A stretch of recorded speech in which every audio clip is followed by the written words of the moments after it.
ఇచ్చాడు.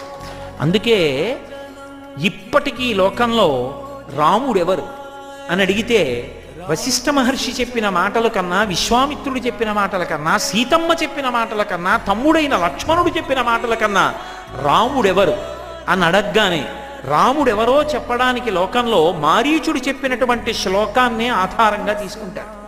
తీసుకుని రామో విగ్రహవాం ధర్మ సాధు సత్యపరక్రమ రాజా సర్వస్య లోకస్య దేవానామఘవాని.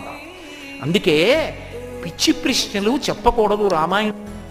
కాబట్టి రామాయణము ఆర్షము పరమ పావనమైన గ్రంథం అది.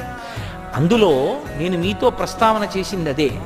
సంభాషణల యందు ఒక్కొక్కసారి ఏముంది, అవతల వాళ్ళు రాక్షసుడే కదా అనుకుంటాం. నిజంగా విశేషణం వేసి మాట్లాడాడు మారీచుడు. వాడి మాట వినపడిందని ఉద్రేకం పొందడం కాదు, కఠినంగా మాట్లాడిన ఆయన